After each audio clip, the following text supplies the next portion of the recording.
Welcome to Lou Palumbo's Between the Lines. Problem solving for our future. Lou. Common sense, logic, and reasoning. Lou. The man that can't stand hate and animus. Lou. Stimulating the thought process of America. Lou. Where being right is not political, it's factual.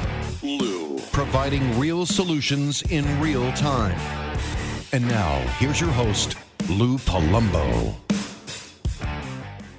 My name is Lou Palumbo. This is Between the Lines. If you're wondering what the motivating factor is in undertaking a project of this type, it's kind of simply driven. It has to do with the future of this country and ultimately the future of our children. We are overwhelmed with controversial issues that lend itself to the divide the country is experiencing at an unprecedented level. We're going to speak to some of those things today, briefly, but we do have a very unique guest, and by that I mean rare. He is formerly Chief of Detectives of the New York City Police Department, Robert Boyce. In fact, you'll find it interesting. He's currently the executive producer of a show which is viewable on Oxygen Network or even YouTube. It's called New York Homicide, and what's unique about this show is that we're not having actors. We're actually having the New York City detectives who have been assigned to some of these, I would say, rather difficult, problematic, and sensitive cases. You're going to see them and listen to them, the men and the women that are in the streets solving these cases. They do it under the direction and tutelage of men like Chief Boyce and his command staff. The cases date back sometimes to the 80s. You'll find them interesting. We're going to have the chief on in a few minutes. Just bear with us. I do want to mention Phantom Rescue. Phantom Rescue is an organization that is headed up by a gentleman, Frank Smith, and one of the individuals who is involved in coordinating its efforts is a gentleman by the name of Tony Sparks. Tony, I believe, was at the inception of this organization, and this organization targets sex trafficking in the United States and abroad. And what I always say this every week, you'll find interesting that this is a problem that they allude to taking place at the border.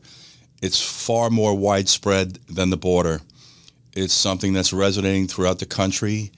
In fact, we're finding out that it's even prevalent on the indigenous lands, the lands that are owned by the indigenous people that the government so cordially gave to them, I guess as part of settlement or reparation for ethnically cleansing them. I don't mean to laugh. But what you'll find interesting also is there's very little collaborative effort between the federal government and the leaders of the indigenous lands to address these problems. This is a topic that should have a task force assigned to it. In fact, I'll tell you honestly, I know that Chief Boyce is retired, but I'm sure he'd love to bite into that apple.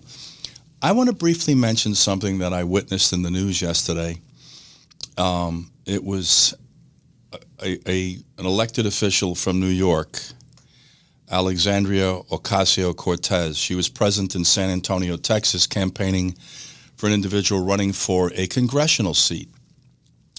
What I found interesting is that she was, I guess, to use an expression in kind context, hell-bent on selling to her constituents or their constituents in Texas the fact that it wasn't if, it was a when for Texas to become a Democratic state.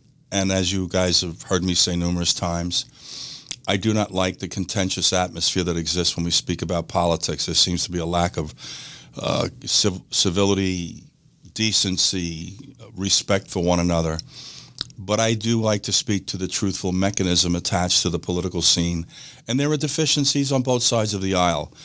But with all that being said, to listen to Ms. Cortez elude that Texas, which has been traditionally a red state for quite some time, becoming a blue state, I only want to say this to the residents of Texas. Please take a look at your blue states and your blue cities, starting with, including, but not being limited to, New York and California, the state and the city, Los Angeles, San Francisco, Portland, Seattle, Chicago, Detroit, Washington, D.C., Philadelphia, Atlanta, Milwaukee, Minneapolis, just to mention a few, and that's what we want you to turn into. There is a problem in the Democratic Party. As I say to you repeatedly, we need a healthy Democratic Party. They're part of the balancing system in government, kind of like the three branches of government, the executive, judicial, and legislative, excuse me. We need a healthy Democratic Party. I think it is not just my opinion and truth-based, it's the opinion of even those in the Democratic Party that there's a problem. There's problems in paradise there. There's a divide. There's a lot of dissension. I would sense that the younger generation are more progressive thinking, although I would really have to explore what the word progressive means when you explore their thinking, is in disconnect with an older, more conservative generation of Democratic leadership, such as Joe Manchin and the young lady from Arizona. God, this is not a good time for me to have a memory lapse. But in any case, she's a young lady that was followed into the bathroom. It doesn't matter. There is a presence in the Democratic Party that still remains somewhat conservative. The important element about being conservative in our approach to problem solving is it opens your mind to the views of the opposition. There is merit in everyone's argument. You must listen to it. We must listen and engage them with civility and decency and respect. And hopefully, Kristen Sinema, by the way, is the young lady's name, hopefully we will come to some form of compromise which was consistent in the operation of the government at one time. It seems to have left the discussion. But the simple notion that states should turn blue, I would say most people are alarmed by hearing that, because the common denominator, unfortunately, in every major city and state that's being mismanaged, both from a criminal component and even financially, is their blue states. We need to try to get back on track with the Democratic Party and leadership. So I do want to thank our sponsors before we move on today, Instacart and Buzzsprout. I use them both. The show is based and built off Buzzsprout. We're going to speak to it a little later about special offers we set aside for you. I did mention Frank Smith and Tony Sparks, two important gentlemen. So without much more discussion by me, I want to introduce to you someone who I feel we are privileged to have with us today, recently retired Chief of Detectives Robert Boyce. So, Chief, I do want to spend some time today in a discussion about New York Homicide, your show that's being aired on Oxygen. As I mentioned in this lead-in, the interesting thing about this is that we're actually talking to New York City detectives who've worked these cases. But I do want to just kind of digress for 1 second and talk very briefly about what is going on in New York City with this crime. Lou, so the numbers came out from last week, and thanks for having me on. Really appreciate it, and glad to be here with your audience. So it keeps getting worse here. This morning they released last week's crime numbers, and the city was up 71% in major crime. I'll tell you, I was on the job for 35 years. I saw the comeback of New York City. I saw how well we were doing. I left in the spring of 2018. I worked till my last day. I really enjoyed my job and my career, and I really love New York City. As you well know, we've spoken about this many times, but we're seeing numbers that we haven't seen in 20 years, in decades. All the work that we put in seems to be going awry, and that's a lot. Shooting victims up, Luke. Shooting victims up 150% this past week. We can't have that. We see just madness going around our city, and incidents up 100%. A terrible homicide over the weekend, just gut-wrenching. A young woman, Christina Young Lee, 35-year-old woman, murdered in her home, followed in off the street by a maniac, stabbed 40 times and sexually assaulted. This is the type of thing that should be the turnaround right here. Should be turning us around when we see something like this. And you're looking for some point in time to say, that's it, this is enough. But we haven't seen that. The mayor went yesterday to Albany to argue for changes in the bail law. He's looking to get this stopped. If you're a danger to the community, we can put you in, remand you into custody when you're arrested. And he fell on deaf ears. It doesn't look like it's going anywhere. So I don't think it's going to end anytime soon. I think this is going to continually get worse and worse until finally the people step up and start electing these state assembly and senators out of office until this gets turned around. We see it. We see it coming. But right now, how many people are going to get hurt? How many people are going to get shot? And how many people are going to get killed before that happens? So it's bad times in New York and across the country in urban areas, as you well know. I want to just ask you this question, and then we're going to go right into a little bit about New York homicide. This is a really interesting gun problem. So I'd like you to break down for us, Chief, and then we're going to move on after this response from you. If I understood you correctly in prior conversation, there are two mechanisms that are driving the gun-related incidents. One are gangs, and the other is drug-related activity. So just speak to the differences. Which one is more difficult to mitigate, infiltrate? Give us some insight as to how problematic addressing this gun issue in New York City, which ultimately translates to other major cities, is. So gangs are the driver right now in shootings in New York. The main motive is gang-related and has been for quite some time. Narcotics to a lesser extent. We're not into the old-time crack wars we were back in the 90s. That has turned around. Nonetheless, that is driven by greed, by money, and also driven by the desperation with addicts who are committing small crimes in order to feed their habit. Let's get back to the gangs. They're the ones who are shooting each other, across the city in all boroughs. And it's a threat to anybody who lives in those outer boroughs and Upper Manhattan as well. So the reason we did so well in 2018 and 2017, we were below 300 murders. We had 288. Still 288 too many, but nonetheless was the lowest number since the 1940s in New York Boss, City. weren't you in charge of the gang unit? I was. And gang unit, what we saw was major national and international gangs coming to New York, Bloods, Crips, Latin Kings from other cities, infiltrating, come to Rikers Island up that way and out in the street. Then we saw it change into what we call pocket crews, smaller gangs fighting within housing developments, one development against another, one area against the other. We saw that, which we have today. So this is what we see. And the best thing about these gang things, as far as law enforcement, they like to promote themselves, to represent, as we say, on social media. So we know who they are. We know what they're doing. We know who they're fighting with.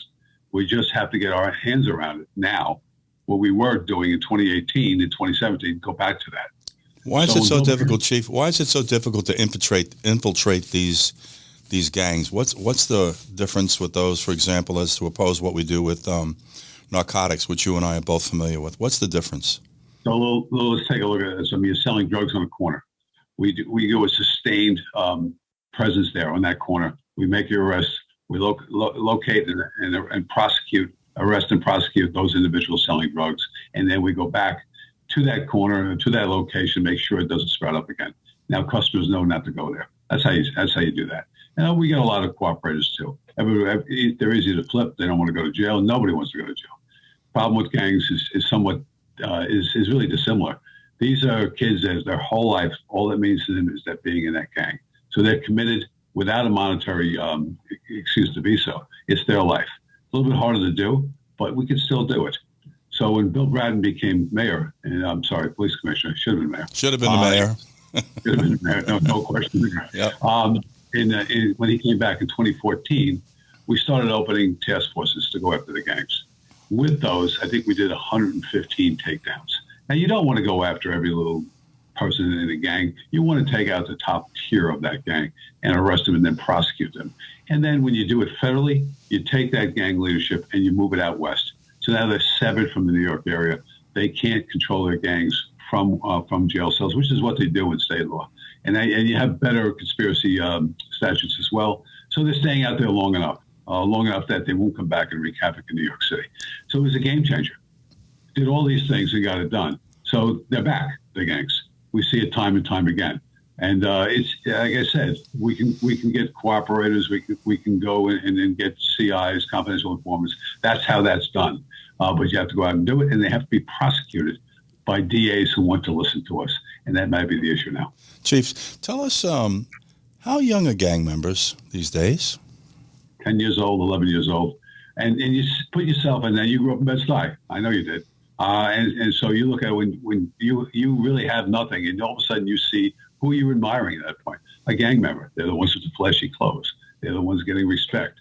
So you see that and you want to be a part of that. And that's the issue there too.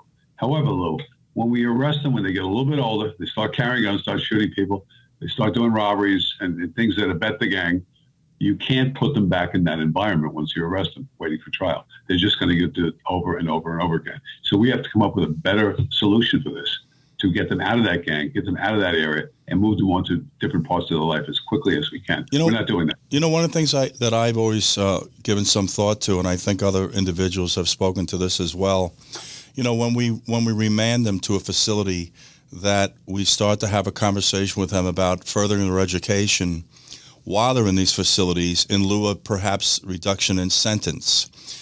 The purpose of that would be really simple. The more education they have, for example, if we can get someone to acquire a bachelor's degree or even an associate degree, when they leave the prison environment or the jail environment, it becomes that much more easy for them to assimilate into the culture without reverting back into the criminal activity, which we call recidivism. I'm sure you share that view as well. The question is, how do we make that occur? And I do want to ask you about privatized prisons. Isn't this a business, and the more prisoners we have in prison, the more the owners of the prisons make? Isn't that part of the problem here? Yeah, well, you know, it seemed like a good idea at first to have privatization of prison systems, because you wouldn't be paying pensions. That company would be doing that. But it has its failures. It has its pluses and it has its failures. Mostly it's the rehab. You know, not only college degrees. Give someone a trade. Teach them how to be a carpenter, things of that nature, and get them into unions if you can. Accelerate their careers when they come out. There's a lot of things you have to do, but you have to think out of the box for this. You know, you have to give someone an alternative not to get back into that life. Not if they're doing drugs, not to get back into that drug life or alcohol, whatever the case may be. But that needs to be done. You want to call it a boot camp, whatever you want to call it. It's got, you know, at one time, as you well know, when you ran into trouble, the way to get out of it was going to the United States service, Army, Navy, and Marines. That's how a lot of people got out of that. So I don't think that's happening anymore, especially now with gang members. They may not want them, I don't know. But it used to save lives and save careers. And maybe we should think in those terms. On the other end of this thing, not just incarcerate, but completely rehabilitate. The gang is the problem, is the culture, and is supported by media, by television and records. You see it time and time again. The lyrics are just out of bounds. Talk about killing cops and degrading women. All that someone should be talking about these things, but they're not. And so it certainly should be on the Super Bowl at halftime. That's for sure.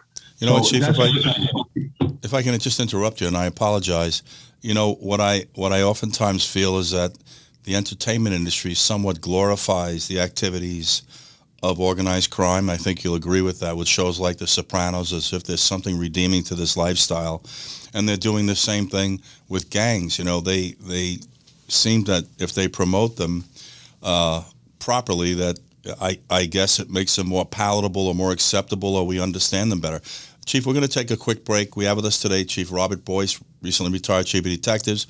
When we come back, we're going to speak about the show New York Homicide, of which he is the executive producer, and you can see it on Oxygen. We'll be right back, ladies and gentlemen. Stick with us. Instacart, another interesting concept. You can go to your favorite grocery stores, sign on to their application without leaving your home, the comfort of your home. Just pick out the items you'd like. They'll assign a personal shopper for you and deliver them to the point that you would like them delivered to. Another great concept, very user-friendly, and I'll be honest, we use it also. It's very effective, and they're very, very good. They're very on point. We're back, ladies and gentlemen. We have with us today the honor of having Chief Robert Boyce, recently retired Chief of Detectives in New York City. He's the executive producer, as I mentioned earlier, of a show called New York Homicide, which is incredibly interesting. These are the actual cases that New York City detectives have been assigned to solve. What you're going to really find interesting is they're not actors. These are the detectives. These are the actual detectives in each of the commands and each of the boroughs under the tutelage of his command staff during his tenure that solved some crimes. Chief, I want to give the floor to you. Tell us a little bit about what you're doing with this show. Thanks, Lou. It's easy to talk about something that you put a lot of time in and a lot of effort in. And I think that the genesis of this show was to show New York City police detectives, members of law enforcement, just what law enforcement can do for the public and their commitment to it. So this came to me when the time when everybody was giving the police a hard time, and we didn't have any friends anywhere. So I wanted to turn it around. So we did 12 episodes in this program, New York Homicide, and it's cases from around the city. And I especially wanted to show some of the cases happened in the 1980s, before all the technology boomed. How did those detectives solve those crimes? And you'll see some of those. Murder at the Met, murder in Soho. You'll see these things that happened at a different time in New York. And nowadays, too, where you saw communality homicide, the Ellen B. Simone Gardens murder, that's coming up as well. You're going to see detectives and how committed they are to their city, but also and empathetic to the family and how close they work with the family in solving these crimes. We need the family to tell us a couple things. We need them to tell us what's going on in the victim's life, and we want their support because that's what drives us to go forward. So you're going to see some really good detectives. And I'll tell you, you're going to see some New York accents you haven't heard in a while, Lou. That's for sure. We're going back to Brooklyn and the Bronx, where you see hardcore veteran police officers, homicide. That's why I call you every day, Chief.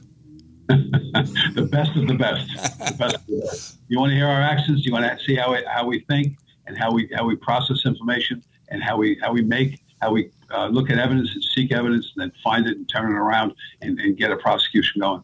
Watch the show. I think you'll like it. Everybody who's seen it, I haven't gotten a negative review yet. They enjoy it very much. We're 7 in. We got 5 to go for this season. We're trying to get next season's lined up as well. But I think you're going to see some things, and I do the narration, but it's the detectives who make the show go, and that's what's important. Chief, I want to ask you about a case you may not have produced. The Patrana case, is that the one with the young girl was the jogger? Kareena Patrana, yes, it was in Howard Beach, Queens, 2016, yeah. August 2nd of 2016. Yeah, tell us a little bit about that case, Chief. Kareena Patrana was a beautiful young woman and full of life. She was a speech specialist in speech therapy, and she went out for a daily jog. She usually goes with her dad. Her dad was a New York City Fire Department, a member of the fire department, and then became a roofer after that career. And these are great New Yorkers in Howard Beach. So she went out by herself that day for a run and was brutally sexually assaulted and murdered inside a park near our house. And we had nothing to go in the case, with the exception, basically, because there was no video in the park. So we worked very hard on it. The detectives really labored for 6 months. But what Kareena did do, she fought for her life. She fought like a lioness, and she was able to scratch her attacker. And we got DNA under her fingernails. We got DNA from the back of her neck and off her phone. We put together a DNA profile, and we had it, but it wasn't in any of our databases. So it was up to us to go find this person, and we did. 6 months to the day. We made the identification of Chanel Lewis, the perpetrator of this, and we arrested him, and he admitted to all of it. A very sick young man, very twisted, and he admitted to everything on video. And he told us things about the case that only we knew. We didn't put out in the public. So he was prosecuted, he was convicted, and now he's sitting up in prison. But what really was the deal here is that people go out every day, want to go about their lives, go run, young women across the country. And this was a threat to that. She was not safe in her own neighborhood. So it's a telltale sign on my career, was how hard we labored on it. And I'll tell you, the press didn't think we were going to solve it.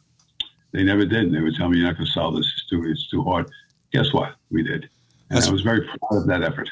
That's because they have some of the best investigators in the world in the New York City Police Department based on what they're exposed to. I want to ask you this, Chief, and then we're going to go back to the show. Is New York City safe? Not right now. To be perfectly honest, I wish I could tell you that. I know how hard the men and women of the NYPD are working, but they're working in vain in some circumstance, because the perpetrators are going right back out in the street. So, you're up in subway crime. Subways are a real problem. That was one Bill Bratton always said, as moves the city, it's a number one priority. Got to make them safe. They're not safe anymore. So subway crime is a big problem. The numbers are going up. They're up 30%. They're up 65% for the year to date. And remember, ridership is low. Ridership is low now because of COVID. Not everybody's back to work. So why is this happening? Why is Michelle Go pushed to her death on the subway?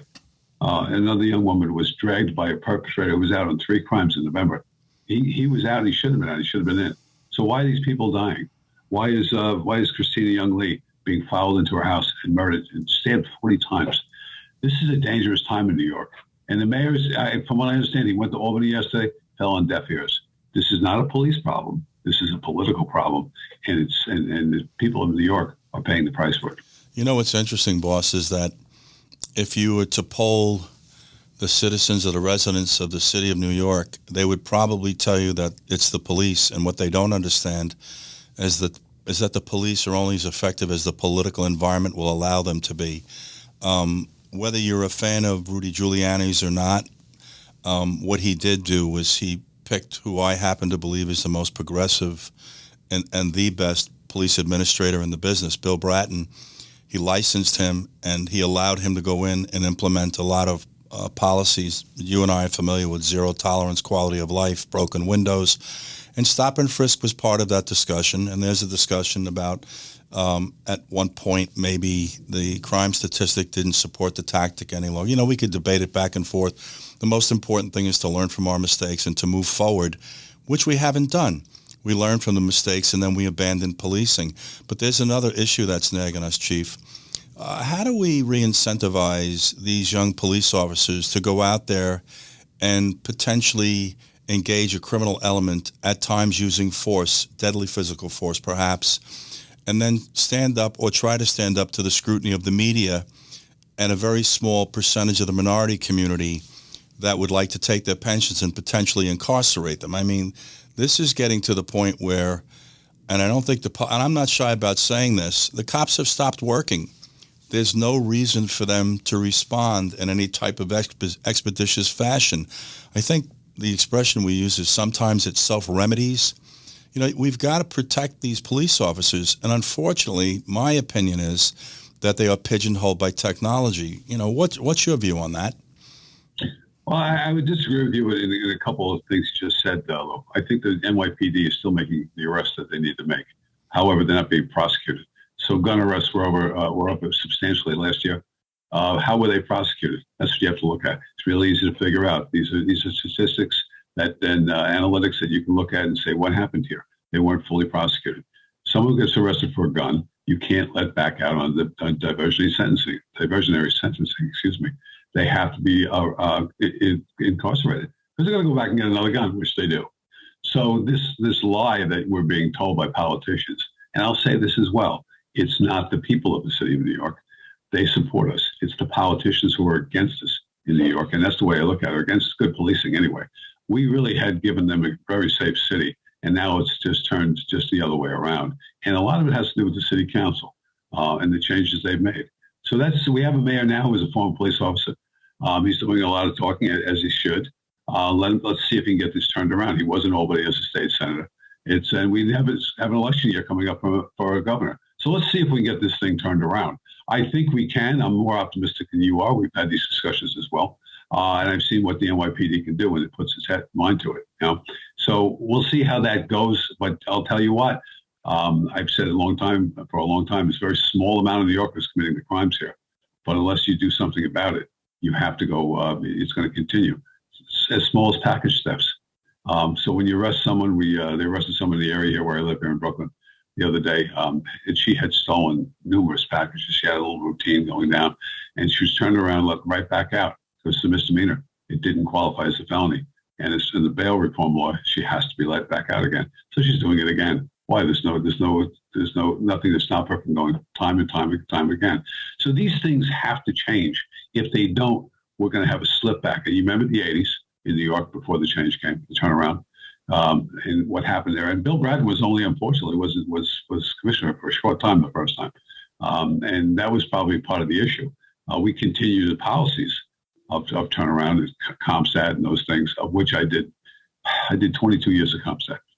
In my time, from a sergeant to the chief of detectives when I left. So I saw the effect it had and how everything mattered. And I think the people of the city of New York care for its police department. I think it's the political policies of its current politicians. I'm not going to call them elected officials. I'm going to call them politicians because that's what they are. They're looking to stay in office and go about their things. You mentioned someone earlier about how they speak.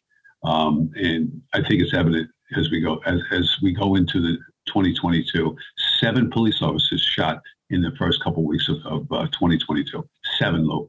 And those are things we haven't seen since the early 70s in the BLA days. So there's big problems here. Well, you're right. We are going to disagree on this a little bit because I'm skeptical. I do realize they're taking record numbers of guns off the street in New York City. Sometimes it's almost difficult to avoid. Even Nassau County, I have a friend who was a higher up in Nassau County. As a result of the increase in gun activity in New York City, it's trickling into what they call crossover crimes into Nassau County, which is contiguous to the city. I don't mean to be skeptical, but I just think in general, the support for the police, although you believe the public is there for them, I think, and I'm going to say this, I want to say this as diplomatically as possible, I don't think the minority community is convinced that the police are really there for them. You know, I think that they've listened to some of the rhetoric, and I think they become consumed in cases like Michael Brown and George Floyd and Eric Garner, and it feeds this narrative that wants them to believe that the police are brutal. You know, if you look at each of these cases, and I want to separate the one with George Floyd because of the optic attached by that tactic that Chauvin employed. I don't know if he didn't get the memo or if he doesn't understand what optics are about. But I think the rhetoric is all wrong.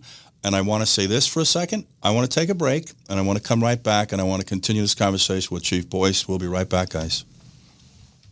So let me tell you a little bit about Buzzsprout. Very interesting concept. Basically, it allows you to set up your own podcast. One of the most advantageous things about using Buzzsprout is it's user-friendly. So I encourage you highly, if your inclination is to create your own podcast, please look into Buzzsprout. And by the way, we use it.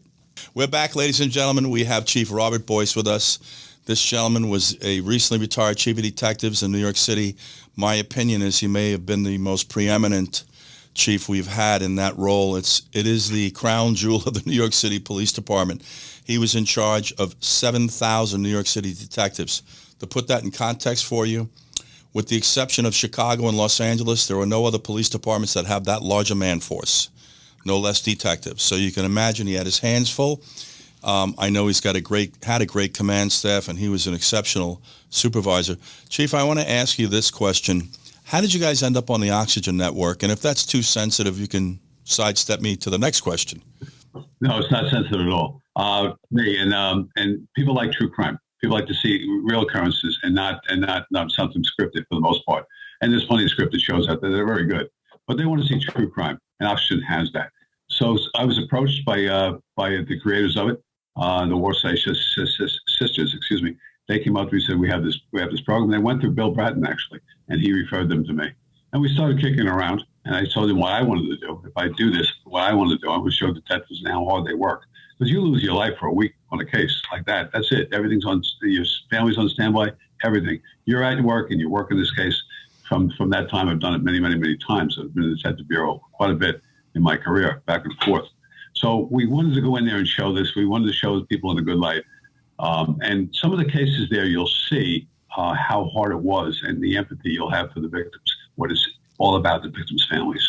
So two that sticks out is the Joey Communale homicide that happened in Manhattan. A man brutally murdered, and then they took his body to New Jersey, and they burnt it and buried it in a shallow grave. Detectives were able to piece this out, get information with help from Joey's friends and his father. His father's a great man, Patsy Communale, and put this thing together and get this thing prosecuted. Now they're both in jail. So that was, and I lived through it. And I remember going back and forth with prosecutors and things like that, and search warrants, and going forward in a media case. And the second one was something in Brooklyn, L&B Smoking Guards. It hasn't shown yet. But it was important to me because Louis Barbati was the victim of brutal homicide. And he was part of a great family in New York. They had L&B Smoking Gardens pizza. It's world famous, certainly citywide famous. It's the best pizza in the city. Arguably, because I know some other pizza owners who give me a hard time about that. But it was really good. One day he was going home. He was brutally murdered, tried to be robbed. And I remember the aftermath thereof, and everybody called him a mobster, and it was all mob related. And meanwhile, we knew what we had. We knew we had a robbery the whole time. And I would go home, listen on the radio to to people speaking about New York City and basically calling that Boyce doesn't know what he was talking about. This is what happened. It was mobbed. It was little Casey's against the Columbos. All these theories they had. And all the time we knew who our person was. We were lining up our evidence, putting our ducks together, going forward, getting all we needed to arrest him, calling in the FBI to help us out because we always needed federal help in some of these big cases, which we had, and they're great partners with us. And then we made the arrest. And so it was very gratifying for me. And I know how hard the detectives worked on it. And I know what his loss meant to the parts of Brooklyn that he lived in. So these were big events, and they're all very important, by the way. I'm not just saying these things resonated with me quite a bit because I was so involved in each one of the cases every day. So those are some of the cases we had. You're going to see some murder at the Met. Detective Mike Struck and Jerry Giorgio, how they, with very little evidence, I'm sorry, not evidence, but technology, solved a heinous crime. So I got to know Mike Struck, spoke him on the phone, and this guy worked on the John Lennon murder. So you see these really famous cases over the decades in New York. It makes you proud to be a New Yorker, and certainly proud to be an NYPD. Yeah, New York City Police Department is really an anomaly. They say that the police department's larger than most countries' armies, interestingly enough. And I know that you guys collaborate quite a bit with the FBI. You guys have a very good working relationship with them. And I do believe that the FBI probably has the best laboratories. Was that a fair statement to make? Excellent. They're great data crunchers as well, too, which we need. When you start looking for a needle in a haystack, you need the expertise and the abilities to go forward. Yes, you do. Good point. Yeah. And I know that the city in general collaborates quite well with the federal agencies, and I think that's greatly due to the fact that there is a lot of dependency upon the New York City Police Department by these federal agencies to accomplish their missions, whether it's the DEA, who formed what we call the Drug Enforcement Task Force, DETF, or the Secret Service when they have visits of the president or a rather sensitive head of state, or even the FBI. We have Joint Terrorism Task Force. How much involvement did you have with JTTF, Chief, with the detectives that were assigned there? Yeah, so they work for someone else. They work for John Miller, another great New Yorker, and Tom Galati. And so these are cases when there is an incident. Because we have a lot of detectives, we can put a lot of detectives in a case within a half an hour. I always say we can put 300-400 detectives on a corner in 40 minutes. Not a problem. We can do that. So I had 3 terrorist incidents when I was chief of detectives, and each time we worked, hand in glove with the FBI, and they were great. Bill Sweeney was the ADIC at the time, and we really helped them solve the case. I felt we did anyway, because we were really good at going out and get video and gave that to the feds, and so we probably saved some lives. And it was interesting because I had a conversation with John Miller. I said we identified this guy Rahibi who had set up bombs on 23rd Street and 22nd Street. And I said, we're going to go get him. He's a criminal. I said, he was like, no, he's a terrorist to me. He goes, he's going to flame out, which is what he did. He got into a protracted gun battle with officers from in New Jersey. They shot him, I think, 12 times. He's alive. He's sitting in a jail cell right now where he needs to be. But these cases we aided, so we're part of an international effort as well in New York City. It's an international city, New York. And you have, as chief of detectives, you have resources that the our federal partners need, and they have resources that we need. So it worked quite well. And we did a lot of that with gang work as well. The FBI and Homeland Security. Everybody's on board here. The ATF, as far as stopping robberies. So we have a lot of federal task forces that really helped us in our pursuit. Chief, you mentioned John Miller, and I just want to bounce on John Miller for a second. For people that don't know who this gentleman is, I would say this guy has a brilliant mind, conservatively putting it. I don't know of anyone, or I've not listened to anyone who is as well informed with his finger on the pulse with terrorism. He's currently a deputy commissioner in charge of counterterrorism and collaborates quite a lot with Chief Galati, who's another standout in the police department. Chief Galati is the chief of the intelligence division of the New York City Police Department. I think its title alone should tell you quite a bit. But John Miller is just simply brilliant. For people that aren't aware of this, he wrote a book, and I'm going to try to tell you, back in the 90s, it was The Cell. And I had the privilege of providing the security for for John during the book signings. And before he started the book signings, he would speak to this issue of terrorism, its roots, its history. And, I've been around the block a little bit. I've had the very good fortune of rubbing elbows with a lot of interesting people, kind of like Chief Boyce. It is actually spellbinding to listen to John Miller speak. I also remind everyone he's the only person that ever had an interview or an in-person meeting with Osama bin Laden. If you have an opportunity, look up this book. It's called The Cell. It's absolutely incredible. John Miller is absolutely incredible. We're fortunate to have him in the city. I hope he sticks around for a while. I hope Chief Galati also. I want to come back to you, Chief, and ask you, is there a common trait or characteristic to an exceptional detective, do you think? Sure, there is. Savviness.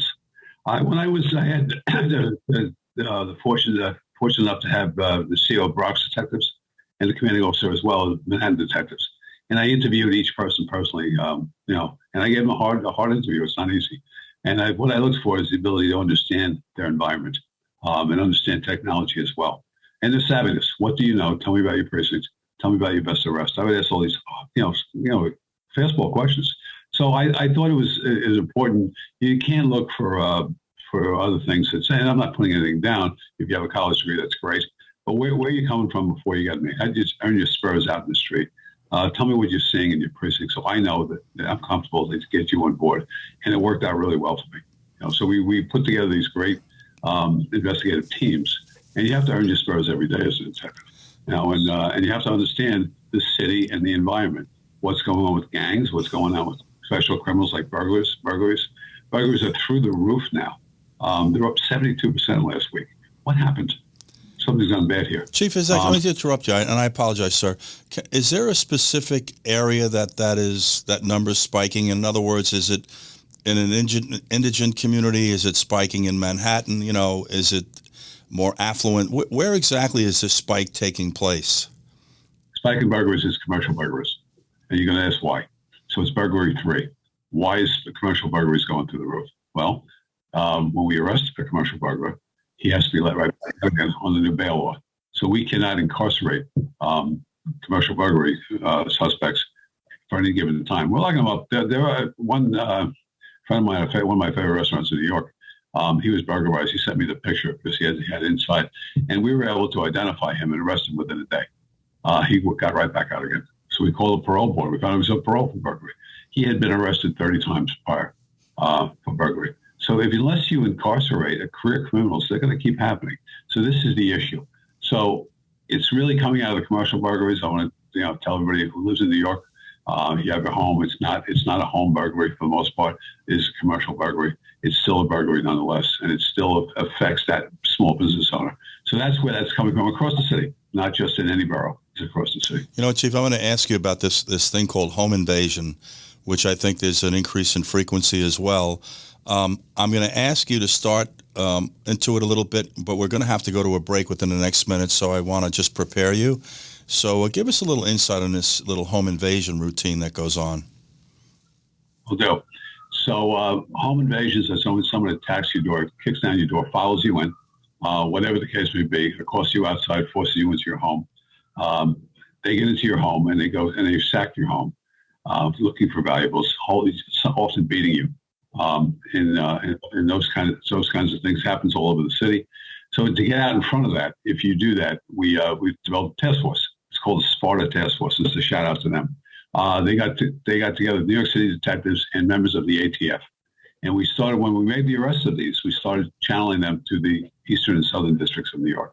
So they were federally prosecuted under the Hobbs Act, which is an act that it lets us take them to the federal courts. And all of a sudden, you saw the numbers dropping dramatically. We were blocking up crews all over the city for these home invasions, these break-ins with guns. And once we did that, we saw the numbers really plummet. We got the federal government involved, and it was a game changer. I don't know what it is right now, if it's up or down, these home invasions, just like commercial robberies as well. We took them and put them into the federal system. Chief, we're going to come right back to you. Just let me take a quick break. This is Between the Lines. We have with us today Chief Robert Boyce, recently retired Chief of Detectives of the New York City Police Department. He was in charge of 7,000 detectives, by the way, and he's currently the executive producer on a show I would encourage you to take a look at. It's on the Oxygen Network, New York Homicide. These are real New York City detectives that partake in this production. We'll be right back, guys. We're with Chief Robert Boyce, recently retired Chief of Detectives, New York City Police Department, executive producer of New York Homicide. You can find it on the Oxygen Network. Highly recommend you find it. I wanted to have a discussion with the chief about the prosecution of individuals committing crimes with guns. My understanding, and please correct me if I'm wrong, is that in preparing these court informations, as I'm familiar with this term, they are intentionally omitting that at times individuals are carrying out a specific type of crime with a firearm and omitting the fact that a firearm was being used. Is there any sizzle to that steak? There was, but the stake has been extinguished, the sizzle. It was called out. The attorney for New York County, district attorney, put that out, that he wanted to change the penal law, actually, and affect the criminal procedure law by sentencing. You can't do that. Now, of course, he wasn't shouted down by his fellow politicians, which is what he is, a politician. But by otherwise, the unions that represent the police department and others, the commerce in New York City, commercial business in New York City, that, whoa, what's going on here? And so he's walked that back dramatically. So basically what you go in and you tell a DA, you made arrest, you know what I'm talking about, and they write up an affidavit, and you attest to it, you sign to it, you swear to it. But what we found was they were missing certain things on the affidavit, the part about the gun, the statements, things of that nature. And so purposely then taking that and putting them down to lesser crimes. Can't have that. That's just a subversion of the law. So he's not part of the legislative branch. He's part of the judicial branch, if you will. And he was doing that. So I think he's walked it back dramatically, except and you saw a very brave widow, Jason Rivera's widow, chastise him in St. Patrick's Cathedral for what he's done and what he's doing. And so the rebound on that is that it's changed somewhat from what I understand. So God bless her. She did a great job. Yeah, what's interesting about the political environment in New York City today is it's completely Democratic. It's democratically run. There's barely a Republican or conservative footprint there. And I do want to say I believe that Eric Adams, the current mayor, is of good intention. Whether or not he will see the fruition of his efforts is a different discussion. But the thing I find most interesting is that the pushback he's going to receive is from within the Democratic Party. And I go back to this. I don't know if they're the word progressive to me has a positive connotation to it. I don't see anything positive about their approach to policing. They call for defunding. They are, I guess, in the hot seat every chance they can put you there as a police officer to prosecute you, take your pension, etc., which is clearly going to demotivate the police. I just find it a bit ironic that, he's having problems in a state that's run by Democrats, and he's a Democrat, and they just aren't listening to him. It's interesting, and I think that's also a problem that's resonating across the country, that a lot of the cities that are in peril are democratically run, and if you were to prop up as a Democrat an agenda that was not consistent with the thinking of that city or its elected officials, other than, say, just the mayor, you're going to have a tremendous amount of resistance. And I think that's what the uphill battle is for Eric Adams. What's your opinion on that? It is. He's in office less than a month and a half, or about a month and a half, and so he's up against it. He's come up with this blueprint for crime reduction, and the hard parts with these plans, though, is to execute these plans. It's not easy because it takes a lot. You need political will. So we always said to Chicago over the years there was no political will for change, and we never had that in New York City. We had, Bloomberg, and he was a really good mayor for, when he was here, he was, a taskmaster. We lost that with Mayor de Blasio. He was an ideologue. So now we have to go back to a mayor, a politician who's pragmatic, who understands what the problems are and does something about it. But he really has. He brought the president in 2 weeks ago under a lot of hoopla. Let's see what happens now. Merrick Garland, the AG, said he would prosecute gun crimes. Let's hold him to task on that, to get that done. Let's take these criminals, put them in the federal system, and when they're convicted, send them out west where they no longer can affect New York City. These are things he has to do. And bail reform is a big part of it. 49 states have it within their statute for bail. Says if he's a danger to the community, you can remand him. Or he's no bail at all, he gets remanded, or a high bail. We've seen that New York is the only state that doesn't have that. Why is that? And it's been like that for a while. So he's got to get that turned around. Just keep banging on the door. I want to just ask you one final question. We have a minute left, and I do want to ask you what else you want to tell us about your show before we go today.